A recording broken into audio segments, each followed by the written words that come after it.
partage, dans le vivre ensemble, dans la transmission surtout du savoir-faire.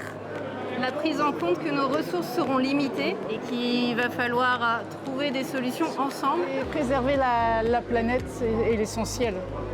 Moi, j'imagine plutôt un endroit où ce sera un village avec beaucoup d'espaces naturels et ce serait plus des grands immeubles pour les gens, par exemple, pour ceux qui habitent à deux, ils auraient un appartement plus petit en fonction des âges. Des lieux communs partagés, en fait, qu'on puisse mutualiser un petit peu les écoles pour les utiliser pour les associations.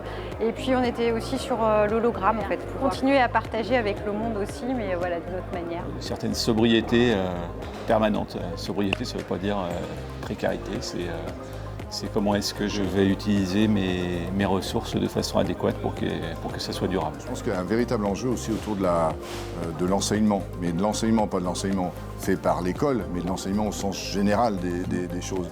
Un être libre, c'est quelqu'un qui est capable de réfléchir tout seul. Donc pour réfléchir tout seul, il faut avoir des éléments de réflexion. Or, on le voit bien, les enjeux sont quand même pas anodins. Et il faut aussi qu'on ait des générations, et il faut qu'on donne les moyens à cette génération de pouvoir réfléchir, mais de réfléchir eux-mêmes.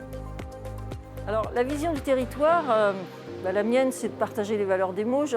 Ça a toujours été l'associatif, la coopération, un souci du bien commun, du bien vivre ensemble.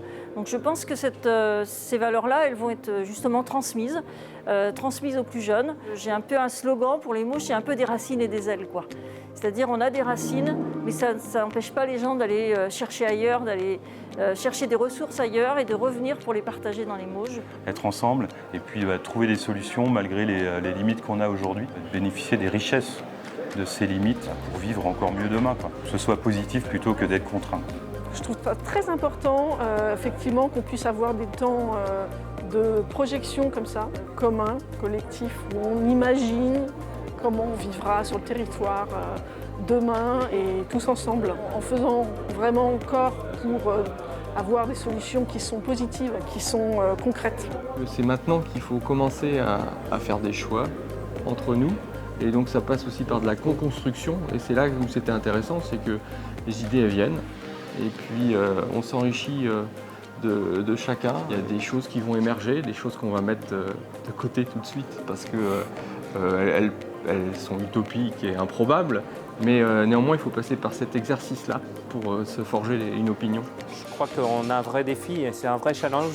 J'ai pu voir qu'il y avait des gens qui étaient plutôt pessimistes ou négatifs. Moi, c'est tout le contraire. Je trouve qu'on a un challenge, on est devant un mur et on doit passer le challenge tous ensemble.